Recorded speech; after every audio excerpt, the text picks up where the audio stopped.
Vyadhi, Styan, Sanshaya, Pramad, Alasya, Avirati, Bhranti Darshan, Alabdha Bhumikatva, Anavasthitvani, Chitta Vikshepa, Te Antaraya. Translation: main impediments on the spiritual path are disease, mental inertia, doubt, carelessness, laziness, absence of detachment, fallacious perception, lack of perseverance, and unsteadiness in concentration. These are the mental obstacles. Let's briefly go through the list that he has presented. So his vyadhi, disease, is an obstacle.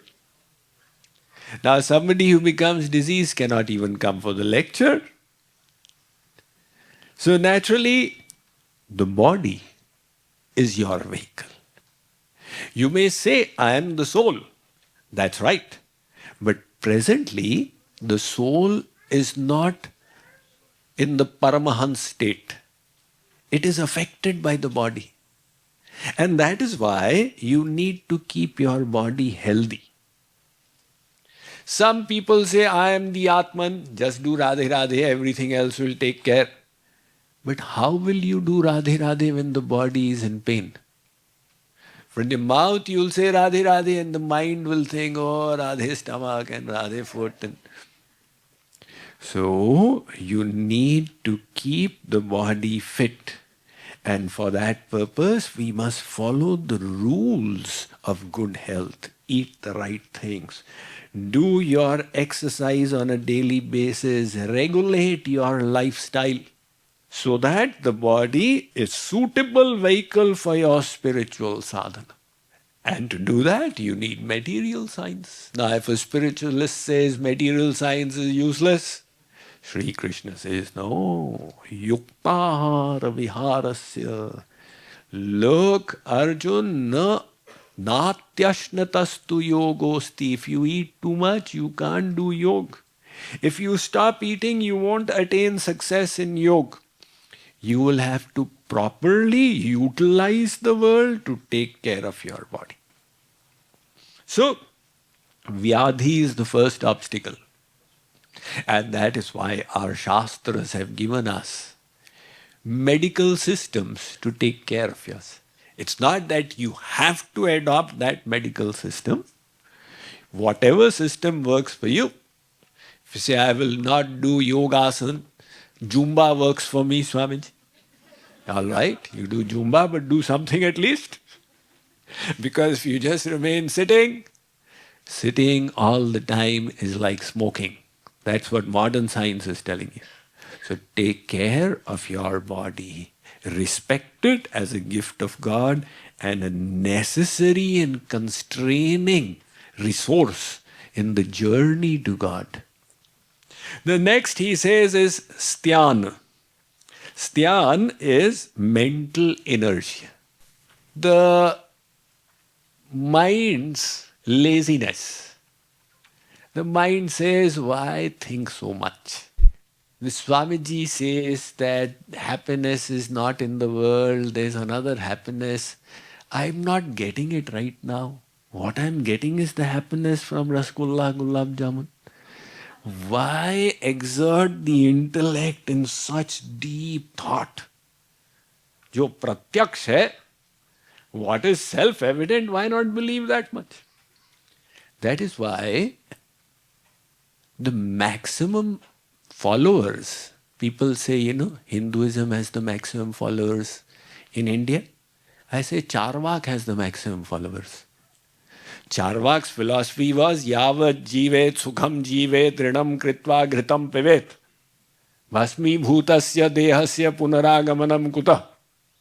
Say, as long as you live, be happy. If you get happiness from ghee, then beg, borrow or steal, drink your ghee and be happy. Because after you die, you will be finished. Story is over. Don't think anything beyond that. You want to see the number of followers of Charvak? You go, on Diwali night, go and see everybody gambling and drinking in Delhi.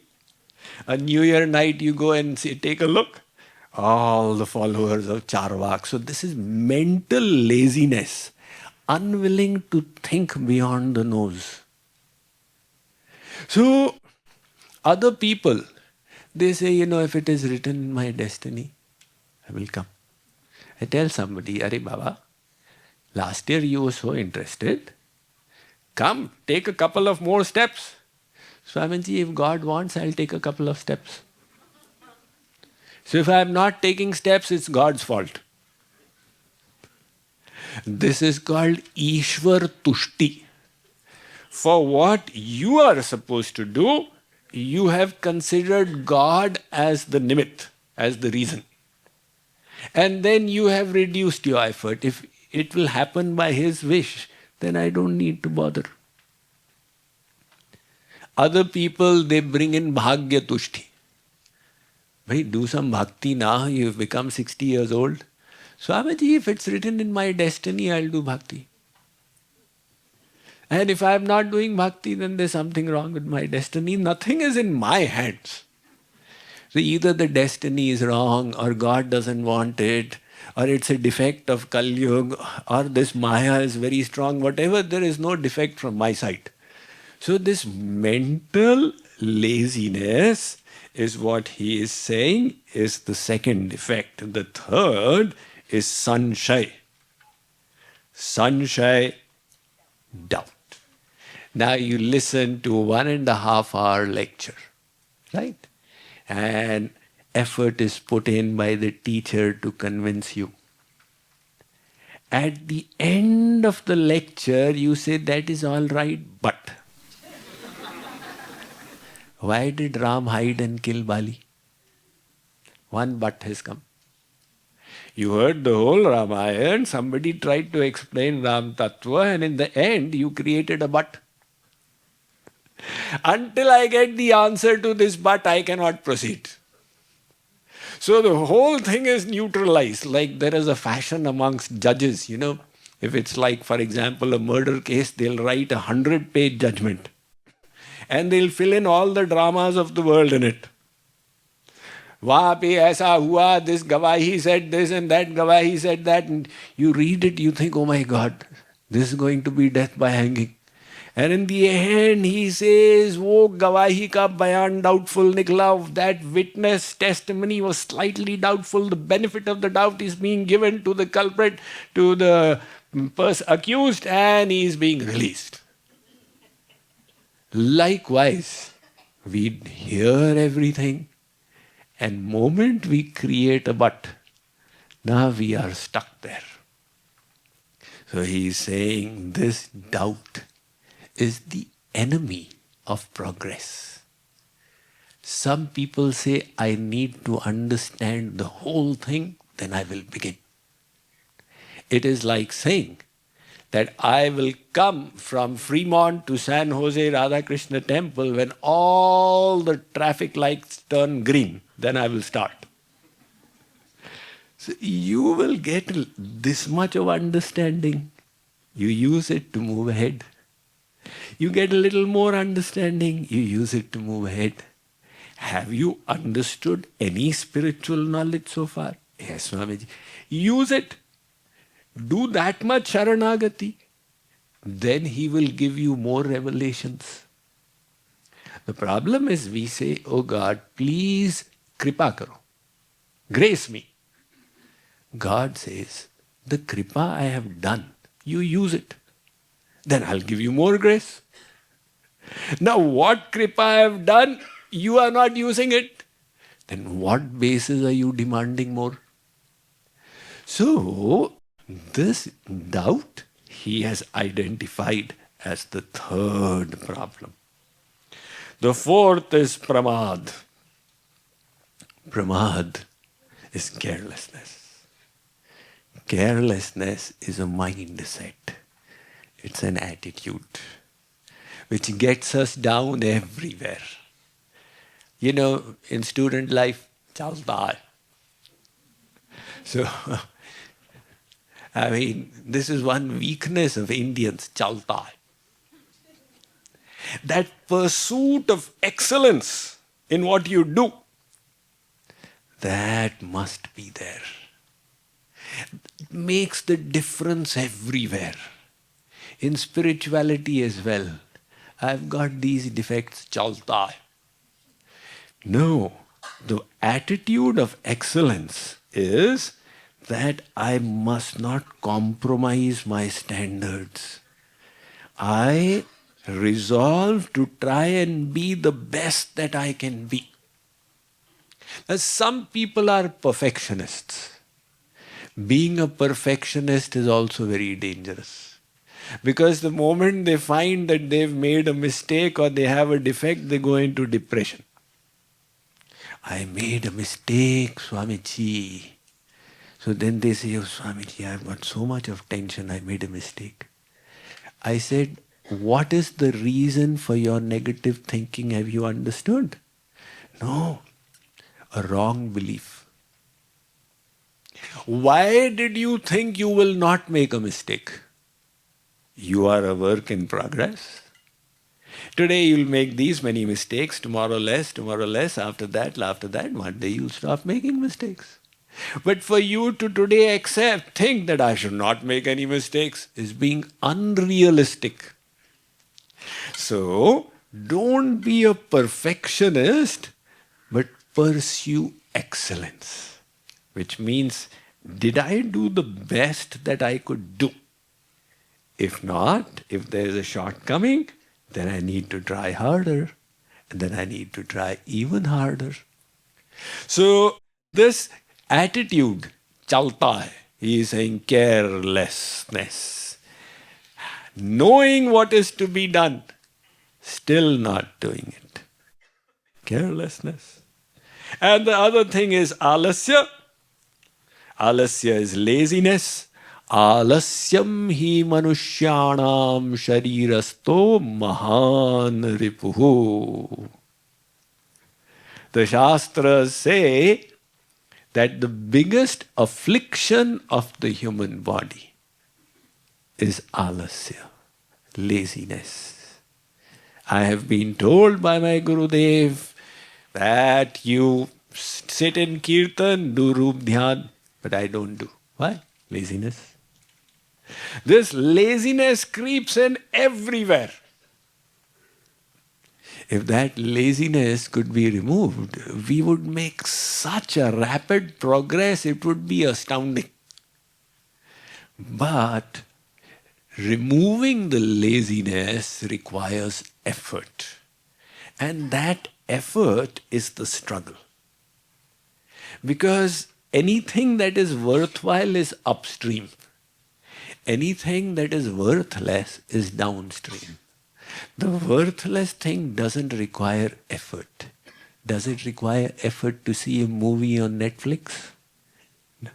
But to sit down and contemplate, my happiness is not here, my happiness is not here, my happiness is not here, that requires effort. And people don't delve into it because they want the easy way out.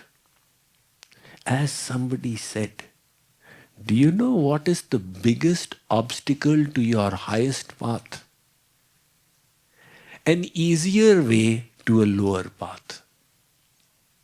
There is this highest path, but there's an easier way to a lower path. There is the highest happiness, ocean of bliss you could get from inside if you controlled your mind and senses. But there's an easier happiness available with the minds and senses. Just eat ice cream, so then why try for the higher one? So the easier pathway to a lower happiness is the biggest obstacle to our highest happiness. Now that laziness prevents us from putting in the determined effort to go for the highest happiness. But you must keep countering it. Keep on convincing your intellect. I must try hard, I must try hard. And slowly, slowly, it will become a mindset of excellence. Now see, you are in touch with the Radha Krishna temple volunteers. Do you find that in everything they seem to be pursuing excellence? Whether it is how the temple has been made, whether how the way speaking to you, what they are doing, the mindset. I'm doing it for God. I must do it well. So this is a defect out here. Now he says avirati, lacking detachment. If you wish to take your mind to God, you will have to detach it from the world. There is only one way. If it is not detached, if somebody ties your feet and says, quick march, how will I do marching? My feet are tight. Likewise, if our mind is not going to God, the reason is it is attached in the world. That attachment is coming in the way. Hans ab thuthai ab hulam galu dui ki hui ik sang bhualu. This verse says, can you simultaneously swell your cheeks and also laugh loudly?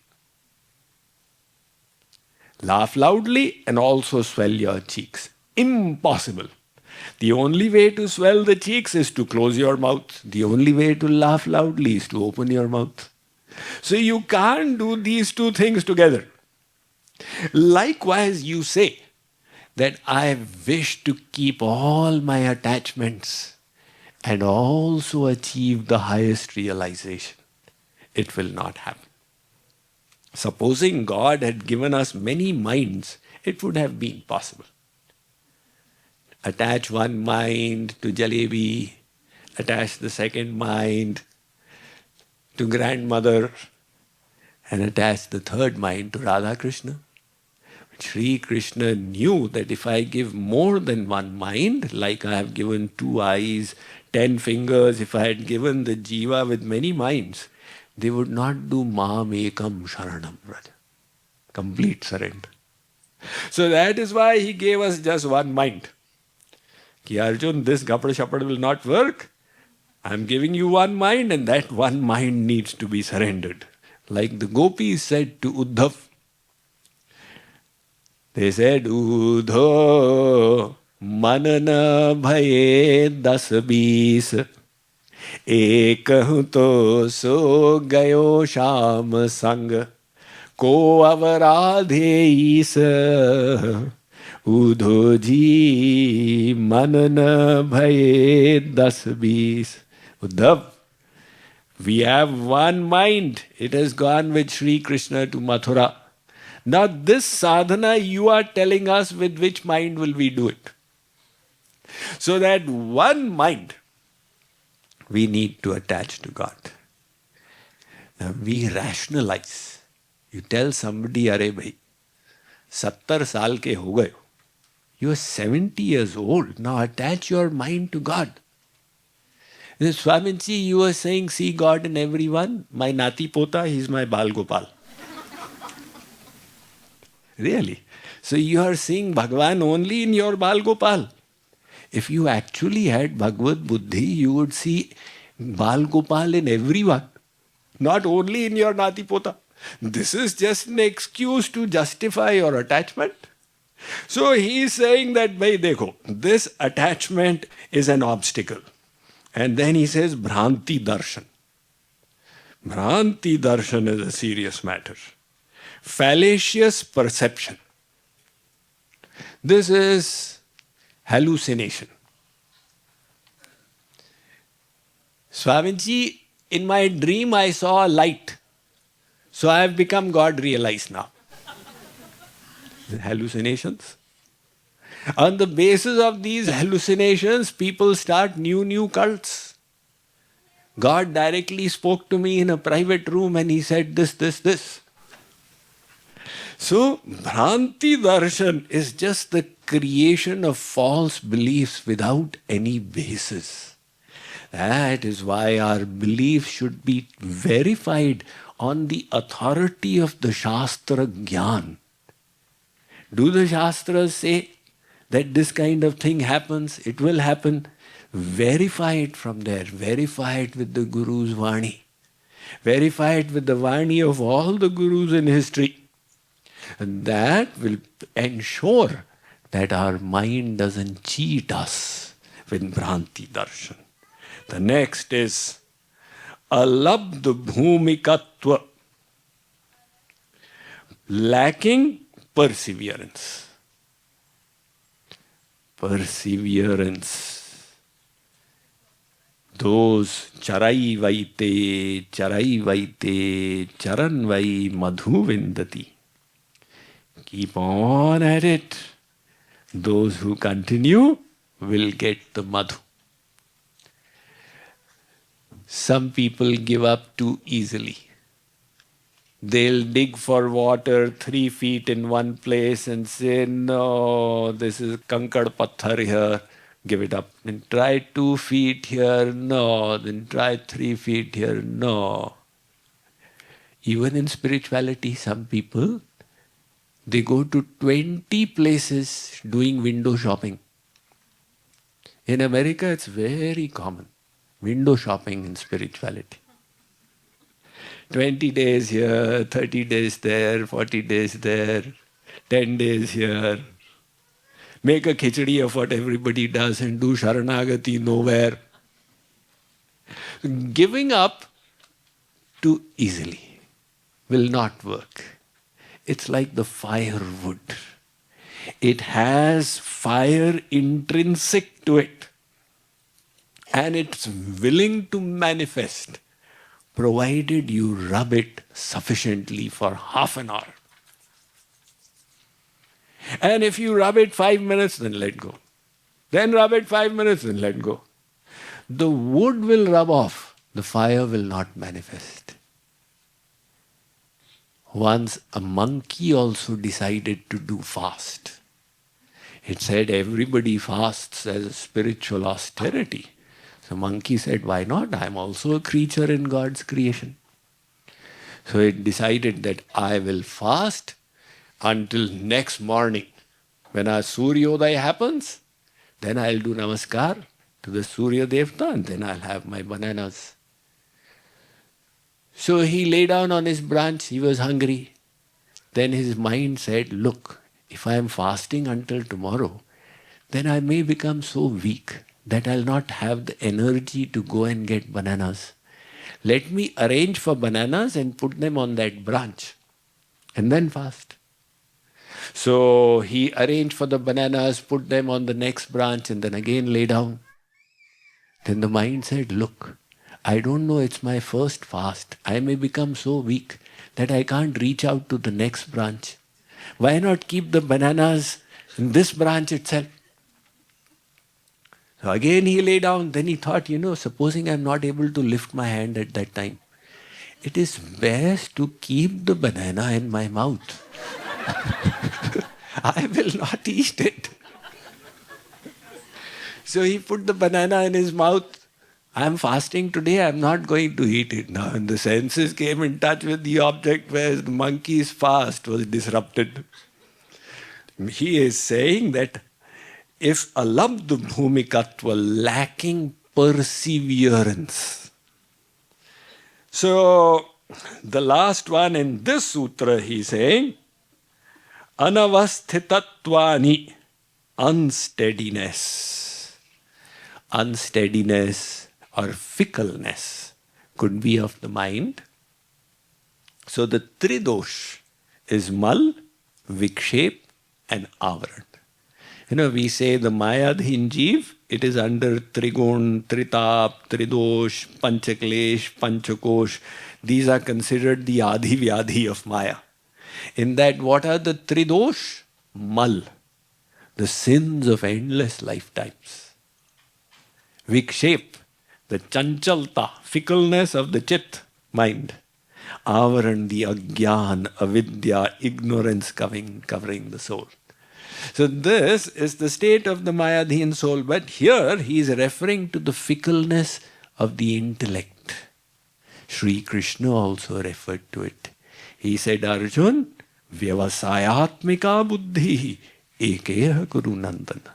If your intellect is single directed, one decision, you will go forward like an arrow.